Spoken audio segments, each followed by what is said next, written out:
All right, we are going to continue working with adding and subtracting polynomials. So remember, we've got groups of numbers, and these groups of numbers are either being added together or subtracted from each other. We can tell that because there is a sign in between our parentheses. So it's saying this whole group minus this whole group, or this whole group plus this whole group. So whichever way we want to look at that, okay? So we're always going to look for that sign in between.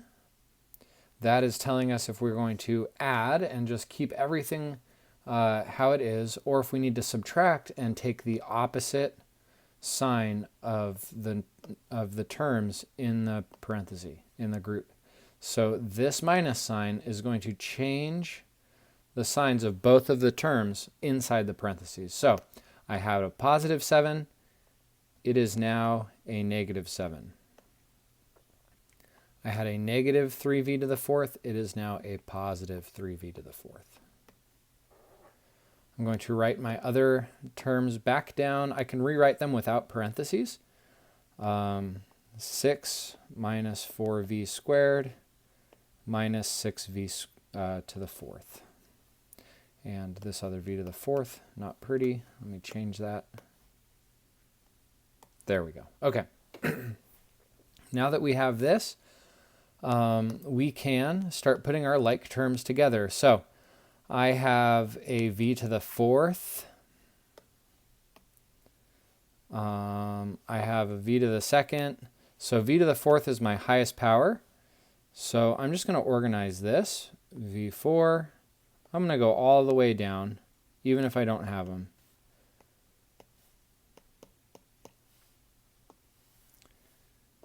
And each term is going to go in its category, okay? So 6, I'll do this in purple. 6, just a regular number.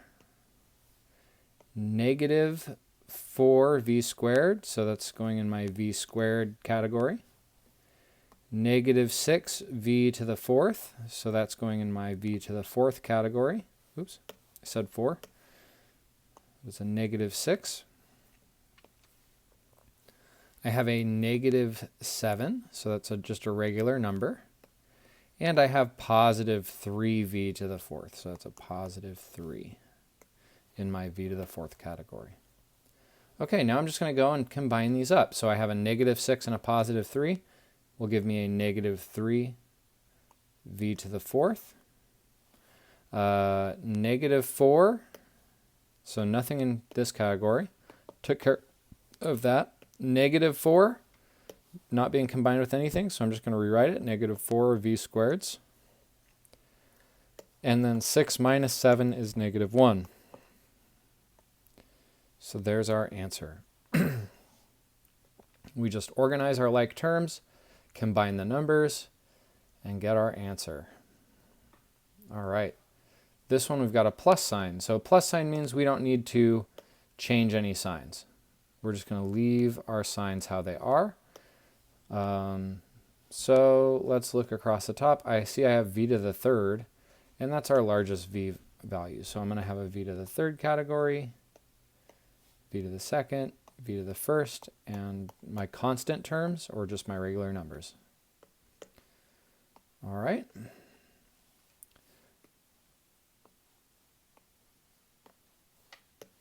I'll start putting these guys where they belong. So 8v, positive 8, is going to go in my v category.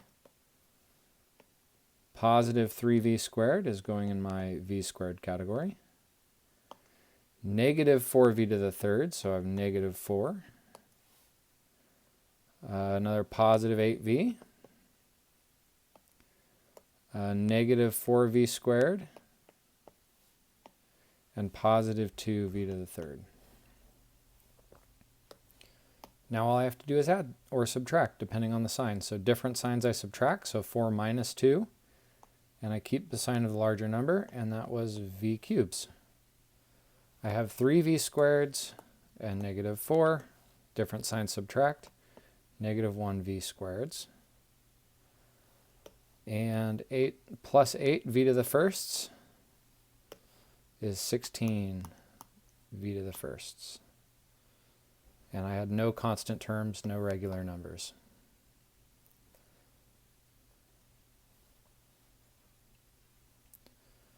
All right, I have addition, which means I don't need to change signs, so I'll use my v to the fourth category, v to the third, v to the second, v to the first, and constant terms.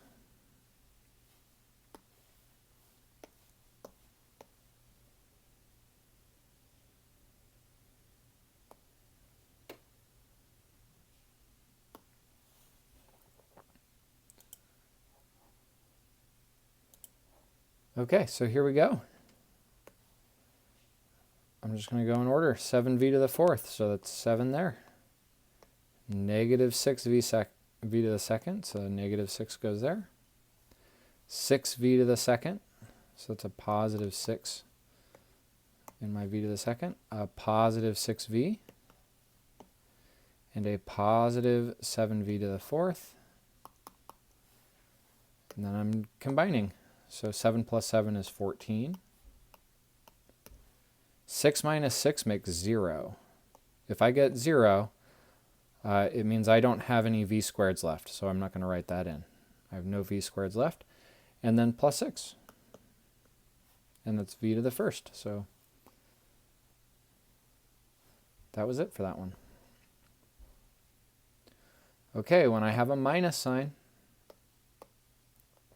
I have to change all of the signs in my group behind the minus sign from left to right. So this minus is only affecting this way. It's not affecting this group. So this is now the opposite. So it's a negative 2r squared. The opposite, negative 2r.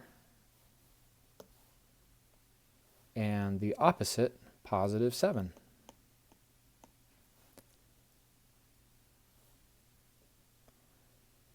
My other terms stay the same. I don't need to rewrite them, but I'm going to. So I had 8r to the third plus 7r minus r squared.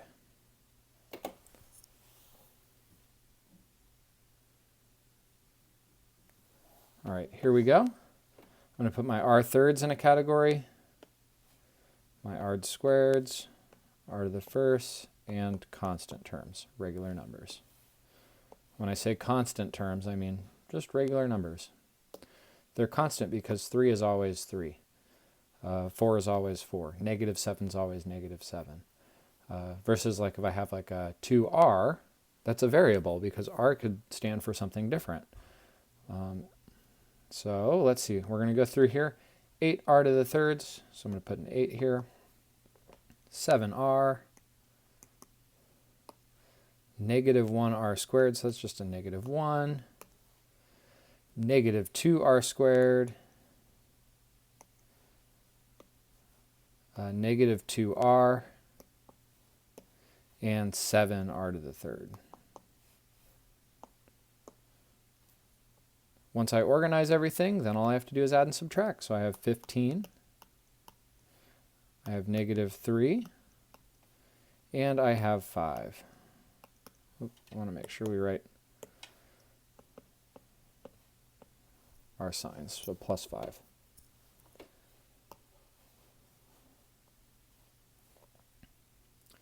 Okay, plus sign, nothing changes. I can just put these together. I have x squareds, x to the first, and constant terms for this one. 3x, negative 2, negative 3x squareds. Oops, I didn't need to write the x part. Positive 6, negative 7, and positive 6. Everything is where it belongs, and now I just put it together. So this is different sign, subtract, keep the sign a larger number is going to give me 3x squareds. Different sign, subtract, keep the larger number is going to give me negative 4x's. And different sign, subtract, keep the sign of the larger number. 6 minus 2 is 4, and it's positive.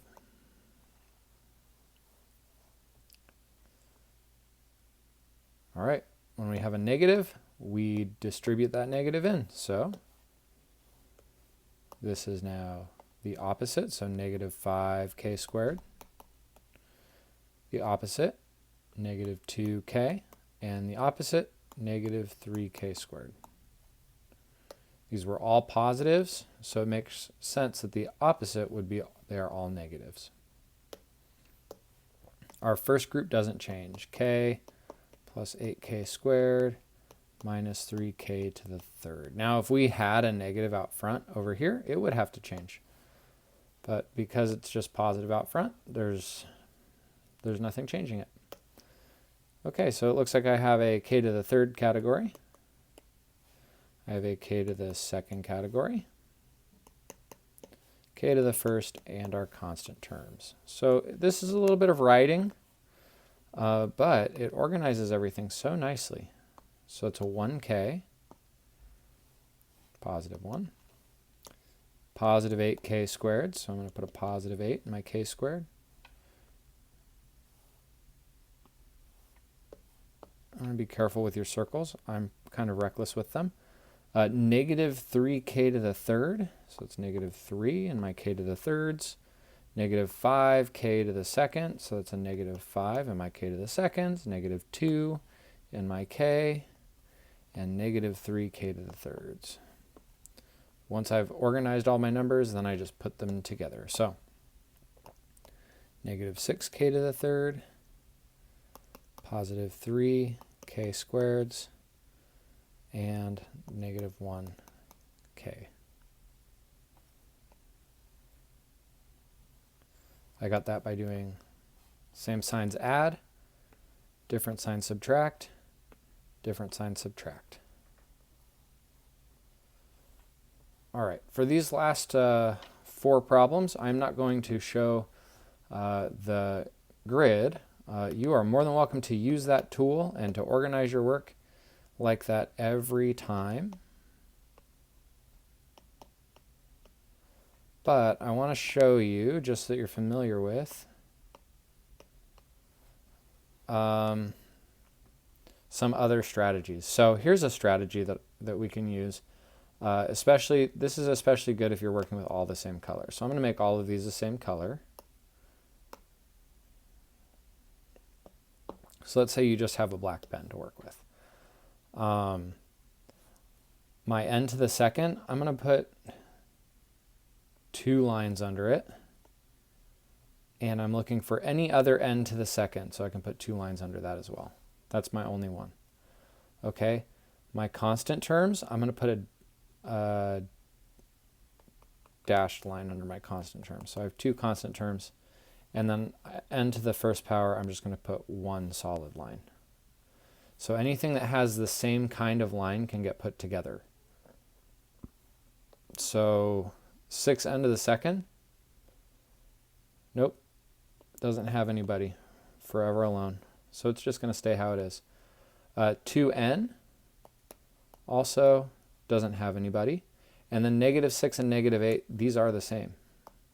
So I'm going to I'm going to combine those because they're the same signs. I'm going to add and then keep the sign.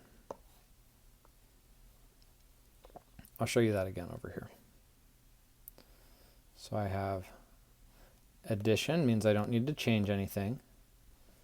X to the third, I'm going to put 3 lines underneath. X to the first gets 1 line. X to the first, X to the fourth gets 4 lines. Okay, so I'm looking for, I always go from my most amount of lines down to my dashed lines, okay? So here's my most amount of lines, and I'm looking for anything else that has 4 lines, and nothing else has 4 lines. So it's just unchanged.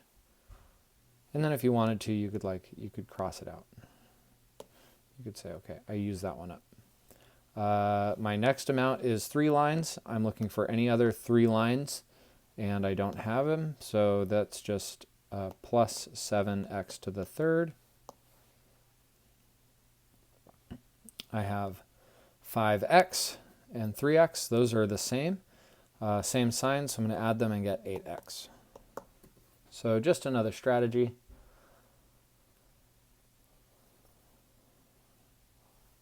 Okay, we have subtraction, means we need to change our signs.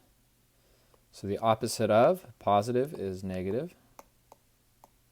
The opposite of positive is negative. The opposite of positive is negative.